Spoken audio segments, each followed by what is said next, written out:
के साथ सचिन दुबे। गुजरात के मुख्यमंत्री विजय रूपाणी ने राज्यपाल को अपना इस्तीफा सौंपा। उसके बाद क्या कुछ कह रहे हैं, जरा सुनिए। निर्णायकता, संवेदनशीलता के आधार पर जनता की सेवा करने का यथाशक्ति प्रयत्न किया है। इस कार्य में मंत्रिमंडल के मेरे सभी साथी, हमारे विधानसभा के सभी सदस्य, पार्टी के तमाम पदाधिकारी, कार्यकर्ता एवं जनता का संपूर्ण सहयोग मिला है। मैं सभी का इस सहयोग के लिए भी आभार प्रकट करता हूं। कोरोना के कठिन समय में हमारी सरकार ने दिन रात अथक मेहनत कर गुजरात की जनता की यथासंभव सुरक्षित रखने का प्रयत्न भी किया है। साथ ही टीकाकरण के काम में भी गुजरात अग्रसर रहा है और हमने इसमें बहुत सारे नए कीर्तिमान स्थापित भी किए हैं, जिसका मुझे बहुत संतोष है। पार्टी के पूर्व राष्ट्रीय अध्यक्ष, केंद्रीय गृह मंत्री आदरणीय श्री अमित भाई शाह जी से मुझे प्रशासनिक विषयों में नए अनुभव को जानने समझने का अवसर भी मिला है तथा पार्टी के कामकाज में भी उनका सहकार और सहयोग भी मुझे अमूल्य मिला है। भाजपा के राष्ट्रीय अध्यक्ष आदरणीय श्री जगत प्रकाश नड्डा जी का भी सहयोग एवं मार्गदर्शन भी मेरे लिए अटूट रहा है। मेरा त्याग पत्र से गुजरात भारतीय जनता पार्टी के नए नेतृत्व को अवश्य अवसर मिलेगा तथा हम सब एकजुट होकर माननीय प्रधानमंत्री जी के नेतृत्व में गुजरात की इस विकास यात्रा को नई ऊर्जा, नए उत्साह, नए नेतृत्व के साथ आगे अवश्य लेकर जाएंगे। आपकी में एक स्वाभाविक प्रक्रिया है। कार्यकर्ता को अलग अलग समय पर अलग अलग दायित्व मिलता है। हम पद नहीं बोलते हैं, जिम्मेवारी बोलते हैं। मुझे 5 साल के लिए मुख्यमंत्री की जिम्मेवारी दी। ये भी बहुत बड़ा एक समय है और 5 साल मैंने काम किया। अब पार्टी मुझे जो जिम्मेवारी सौंपेगी वो मैं करूंगा। ये हमारे स्वाभाविक प्रक्रिया है। हम सब नरेंद्र मोदी जी के नेतृत्व में हर चुनाव लड़ते हैं। विजय रूपाणी के नेतृत्व का सवाल नहीं है और किसी का नेतृत्व का सवाल नहीं है। मोदी जी के नेतृत्व में भारतीय जनता पार्टी सभी राज्यों और केंद्र में चुनाव लड़ती है। इस बार भी हमारे पास बहुत मजबूत नेतृत्व है। उनके नेतृत्व में हम अवश्य चुनाव लड़ेंगे और अच्छी तरह से जीतेंगे। मैं कीधु अमारे ત્યાં આપણે ત્યાં ભારતીય જનતા પાર્ટીમાં આ સ્વાભાવિક પ્રક્રિયા છે અને આ સ્વાભાવિક પ્રક્રિયા છે। જે કંઈ જવાબદારી જેને તેને જ્યારે જ્યારે સોંપે છે ત્યારે પાર્ટી એક લાર્જ એંગલ ઉપર વિચાર કરીને જવાબદારી સોંપતી હોય છે। કાર્યકર્તા તરીકે અમે બધા જે જવાબદારી જ્યારે જ્યારે સોંપે છે ત્યારે કામ કરીએ છીએ। પછી સરકારનું કામ હોય, સંગઠનનું કામ હોય। અત્યારે પાર્ટીએ લાર્જર ઇન્ટરેસ્ટ ઓફ ગુજરાત નિર્ણય કર્યો છે અમારા માથા ઉપર। બરોબર, અને તમે ટર્મ પૂરી નથી કરી શકતા એટલે કાં તો સીધા તમે ચૂંટણીમાં જવાના છો, તમારો ફેસ બદલીને બીજા કોઈ ચીફ મિનિસ્ટર આવવાના। મેં કીધું ફેસ તો મોદીનો જ છે અને મોદીજીના નેતૃત્વમાં ચૂંટણી લડાશે। એ ગૌણ છે બાબત। આ નવા નેતૃત્વ આ ભારતીય જનતા પાર્ટી જ કરી શકે છે। જે રીતે હું પણ એક સામાન્ય કાર્યકર્તા અને મને જવાબદારી સોંપીને મારું નેતૃત્વ મોટું કર્યું, એમ દરેકની આ પ્રક્રિયા સતત ચાલુ થતી હોય છે। આ રિલે રેસ છે ભાઈ, બધા દોડતા જાય છે ને આગળ વધતા જાય છે।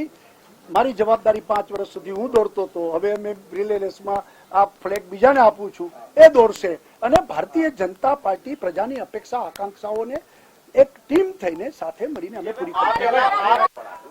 રાજીનામું સીધો સવાલ, આપે રાજીનામું આપ્યું કે આપવા માટે મજબૂર કરવામાં આવ્યા? નહીં, મેં રાજીનામું આપ્યું છે। મેં મારી રીતે રાજી ખુશીથી આપ્યું છે। વિજયભાઈ 5 વર્ષ આપ કહો છો કે સુશાસન થયું છે, વિકાસના કામ થયા છે, મહત્વના કામ થયા છે, તો આ ચહેરો કેમ બદલ્યો? અત્યારે બદલવા હજી કહું છું, વિકાસના કામ તો અવિરત જ્યારથી ભારતીય જનતા પાર્ટી 27 વર્ષથી ગુજરાતમાં શાસન કરી રહી છે ચાલતા જ આવ્યા છે। સમય સમયે આ પ્રક્રિયા મુજબ નવું નેતૃત્વ આવતું જાય છે અને એ નેતૃત્વના આધાર ઉપર પાર્ટી મોટી થતી જાય છે। कोई संगठन के साथ मेरी तकरार नहीं है। मैं संगठन में से बड़ा हुआ, आगे बढ़ता हुआ कार्यकर्ता हूँ। संगठन हमारे लिए सर्वोपरि है। संगठन के साथ मेरी कोई तकरार नहीं थी। संगठन के साथ मिलकर हम सब ने काम किया है और पाटिल जी प्रदेश अध्यक्ष बने, उनके नेतृत्व में हम सारी चुनाव भी जीते हैं, आगे भी बढ़े हम लोग। पार्टी हम वरिष्ठों આવી ગયા છે એટલે પાર્ટી નક્કી કરશે।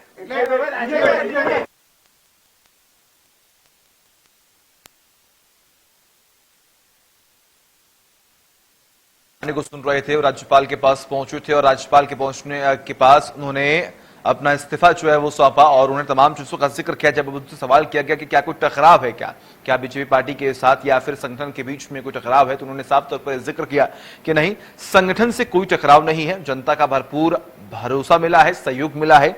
और खास तौर पर उन्होंने राष्ट्रीय अध्यक्ष बीजेपी के जेपी नड्डा का भी जिक्र किया। उन्होंने कहा कि जेपी नड्डा का भी सहयोग मुझे मिला है।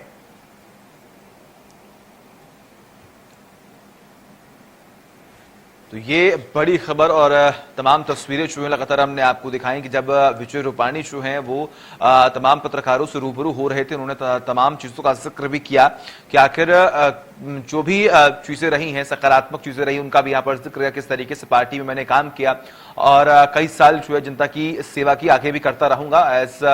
अगर हम बात करें तो मुख्यमंत्री पद पर मौजूद होकर मैंने जनता की सेवा की, गुजरात वासियों की सेवा की और खासतौर पर आपको ये भी जानकारी दी, उन्होंने जिक्र किया है कि मेरा संगठन या पार्टी से कोई भी टकराव नहीं है।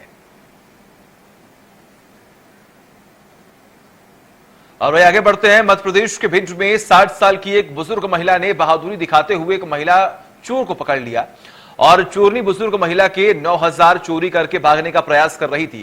करामाती दादी ने न केवल महिला चोर को पकड़ा बल्कि उसकी पिटाई लगाने के बाद थाने तक लेकर गई और पुलिस के हवाले किया। बुजुर्ग महिला खरीदारी करने के लिए बाजार गई थी, जहां महिला चोर ने चोरी करने का प्रयास भी किया।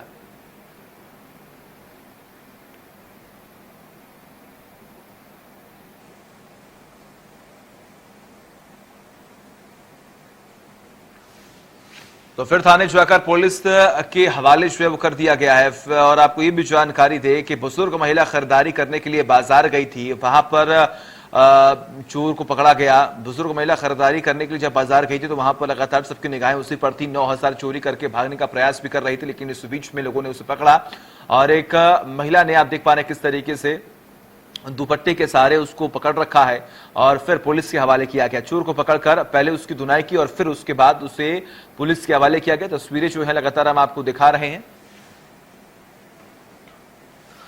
और हमारे साथ एमके बटोले जुड़े हुए, हमारे सहयोगी एमके बटोले। फिलहाल पुलिस की तरफ से क्या कुछ कार्रवाई की जा रही है? उनकी क्षमताओं के हिसाब से काम दिया जाता है। नहीं, ये व्यवस्था है, ये व्यवस्था है यहाँ पर। एमके बटोले जी, क्या आपको मेरी आवाज मिल रही है? हेलो हेलो जी जी, हाँ, क्या है पूरा मामला, क्या कुछ कार्रवाई की जा रही है? ये बिल्कुल मैं बताना चाहूंगा। ये पूरा मामला बाजार का है। ये बाजार में जो बुजुर्ग महिला थी, वो बुजुर्ग महिला खरीदारी के लिए गई हुई थी।